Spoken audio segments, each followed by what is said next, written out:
this is Trinity. Okay.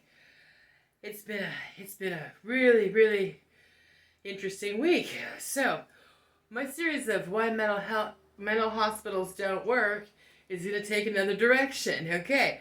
Because what happened was my daughter's boyfriend died of an overdose a few days ago. And this man is much older than my daughter, and he was still married to his wife, and he was lying to both of them and left a big old mess.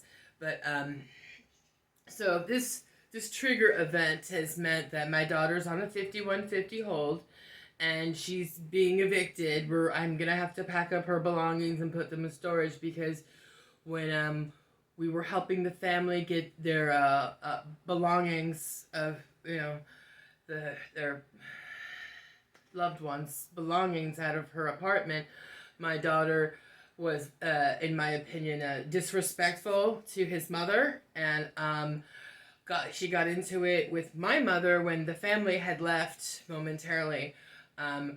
She was yelling, and my mother and her got into it. Physically, I had to step in between my mother and my daughter. And this is a horrible situation, and I feel so bad for this family. I'm praying for them, and this is because this man, even though he was an older man and obviously had problems, he was a very sweet person. Everybody really liked him. Good people, get caught up in their addiction and need help. And I'm sick of the stigma. I'm sick of how this all plays out. I want to see, more creative resources for recovery. I want to see change. And so if telling my story helps in that conversation, great.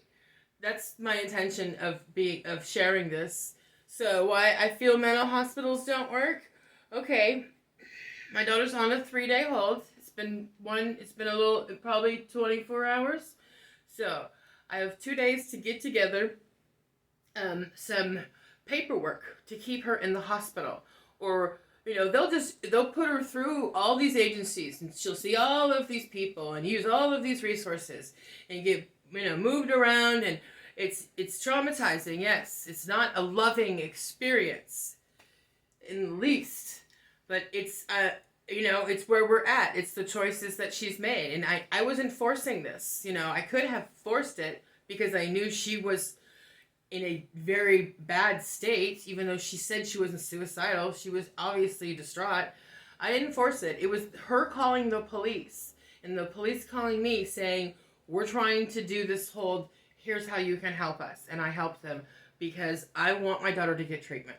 So for me, my plan to keep her in the hospital because she needs long-term treatment. And for her to qualify in this county to get services, she needs to be super needy to get on the top of the list.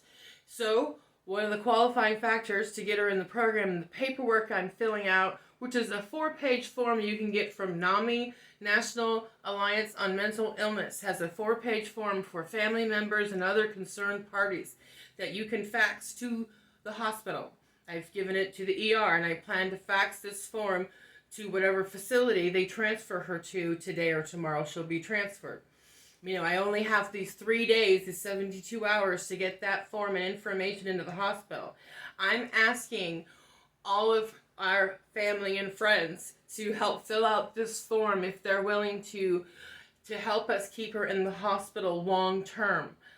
And, this is not an easy thing to do. I've been wanting to get treatment for my daughter for years, and, it didn't happen before. And then I hear all these stories about even famous people being abused in these facilities as children. And so I really hope she doesn't get hurt.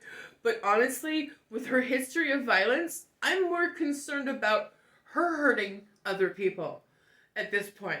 This is where we're at. This is what's happening. And I really hope that my daughter gets the help she needs. Because I'm sick of how this mental health system is run. How you have mental health programs in the county, and then you have drug and alcohol services in separate departments.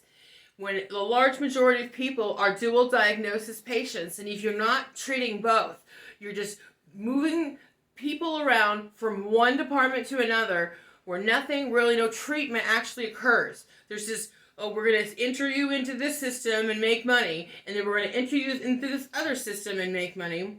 It just kills me that Telecare in Santa Cruz County is a for-profit facility.